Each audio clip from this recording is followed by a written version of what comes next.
বক্তব্য রাখছেন প্রধানমন্ত্রী তারেক রহমান। সরাসরি যাচ্ছি সেখানে।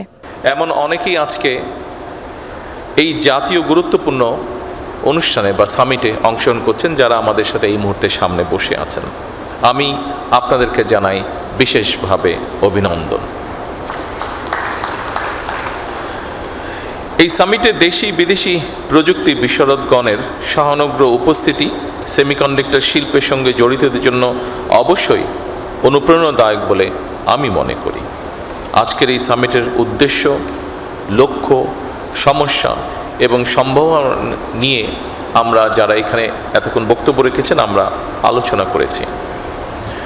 আমি চেষ্টা করব সেই যেগুলো আলোচনা এর ভিতরে হয়ে গিয়েছে সেগুলো আবার রিপিট না করার জন্য।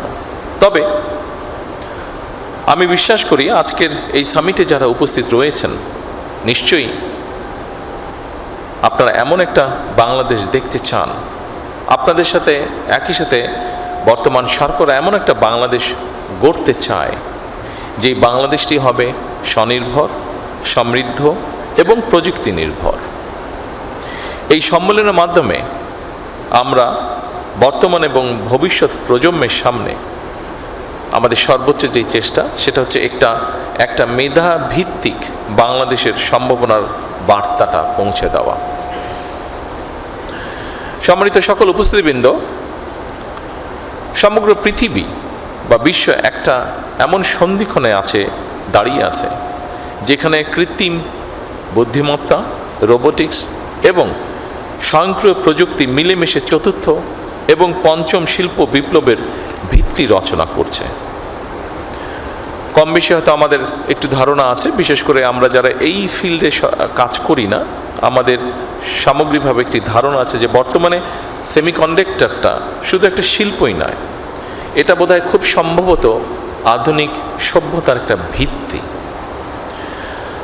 প্রযুক্তির চরম উৎসুকতার এই সময় মোবাইল ফোন থেকে শুরু করে কম্পিউটার, চিকিৎসা সরঞ্জাম, কৃষি প্রযুক্তি, প্রতিরক্ষা ব্যবস্থা, কৃত্রিম বুদ্ধিমত্তা, রোবোটিক্স, ডাটা সেন্টার কিংবা নবায়নযোগ্য জ্বালানি, আধুনিক কলকারখানা কিংবা মহাকাশ স্যাটেলাইট, প্রত্যেকটা ক্ষেত্রে সেমিকন্ডাক্টর অপরিহার্য।